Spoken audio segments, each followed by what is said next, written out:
Non è questione di studenti, gli studenti alla mattina vanno a lavorare, vanno a studiare e così via. Questi stanno qua fino alle 3 a bere. Questa è gente che rischia l'alcolismo e nessuno se ne rende conto. Una rissa, l'ennesima, nel quadrante via Iapelli Altinate Belzoni. Questa volta sono due connazionali pakistani a litigare dopo essersi appoggiati a questa muretta a bere qualcosa. L'alterco scatta quasi subito, la rissa lungo via Iapelli alla presenza anche di altri connazionali. Ad un certo punto il pugno che fa cadere a terra uno dei due, che va in arresto cardiaco. L'uomo è stato soccorso esattamente qui, in questo punto. Qui è arrivata l'ambulanza. Dopo il pugno e la lite deve essere caduto a terra e aver sbattuto la testa. Il suo aggressore si è dato invece alla fuga in quella direzione e la polizia è tuttora sulle sue tracce.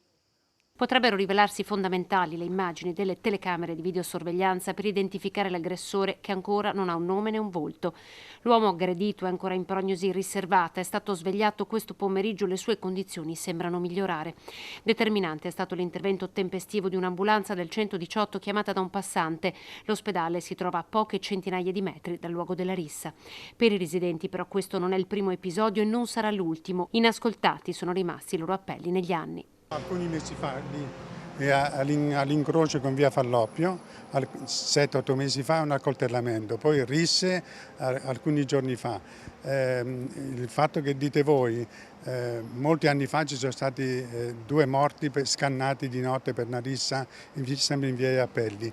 Cioè noi l'abbiamo denunciato, polizia, questore e così via. È una zona franca, qui tutti fanno quello che vogliono. Una zona questa destinata a diventare ancora più calda nel periodo estivo, quando gli studenti che da sempre la popolano se ne vanno. A casa mia questi spacciano apertamente, preparano le dose davanti ai nostri occhi, non hanno timore di niente, ma mentre prima c'era una certa discrezione nel fare queste cose, adesso proprio non hanno nessun timore, cioè sono loro i padroni del territorio. Bar aperti fino alle 2 e spaccio a tutte le ore. Per gli studenti della storica aula studio, gli sgomberi in stazione hanno fatto riversare buona parte dello spaccio in questa zona. Abbiamo chiesto migliaia di incontri, non scriviamo più, siamo esasperati e sfiduciati.